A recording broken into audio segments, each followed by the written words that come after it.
Abraham Lincoln, the Great Emancipator, written by Augusta Stevenson, illustrated by Jerry Robinson. We are on chapter 11. The preacher comes. It was late in the afternoon, but Abe was still working in the forest. He was chopping down trees and he had been working all day. He was tired and wanted to stop. He looked at the sun. No, he couldn't stop yet. The sun was still above the treetops. Abe could tell the time by the sun as well as anyone else could tell by a clock. Now Abe was alone in the woods. He might have stopped work. There was no one to see and no one to tell. But Abe was honest. He kept right on chopping. Abe, Abe, someone called. Here I am, called Abe. A minute later, his sister Sarah came down the path. Abe, she said, guess who is coming? I can't guess, said Abe. Who is it? It's the preacher, Sarah said. He's going to stay for supper and all night. I'm glad, said Abe. I'd like to hear him talk, but I can't stop work for an hour or so. Father said that you can stop now, said Sarah. Stop now, said Abe. I can't understand why I should stop early. I can't either, said Sarah, but that's what Father said. He wants you to come right away, and Mother said you should wash before you come into the cabin. I always do, don't I? Sometimes you forget, Abe. Maybe I do sometimes. Then Abe swung his axe over his shoulder and went home with Sarah. He washed extra well, he combed his hair extra well, and he went into the cabin. Here is Abe, said Miss Lincoln, but she didn't smile. The preacher has something to say to you, Abe, said Mr. Lincoln, and he didn't smile. Good evening, Abe, said the preacher, and he didn't smile either.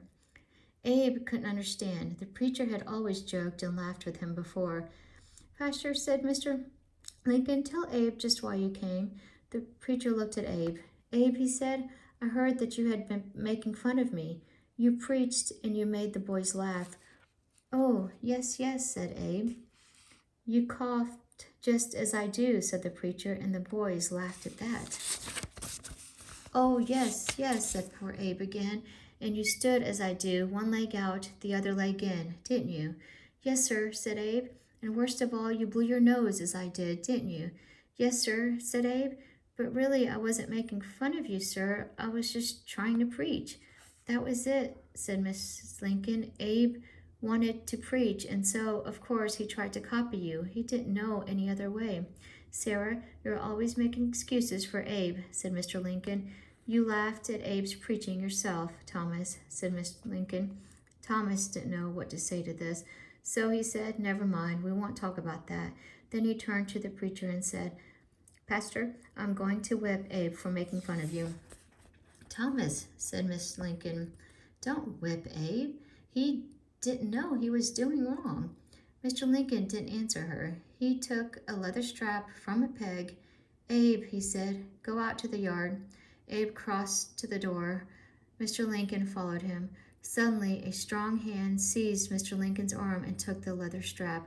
Don't touch the boy, said the preacher. I was only joking. I thought you knew that. Abe was really helping me when he tried to preach for you, for the other boys. Helping you, said Mr. Lincoln. I don't understand. Why, said the preacher, every one of those boys came to meeting last Sunday. They just went to make fun of you, said Mr. Lincoln. Of course, said the preacher, but they stayed and some of them joined the church. I never held such a meeting. It was splendid. Well, well, said Mr. Lincoln. I'm surprised to hear that. I'm not surprised, said Mr. Lincoln. Abe didn't say much. He didn't know what to say.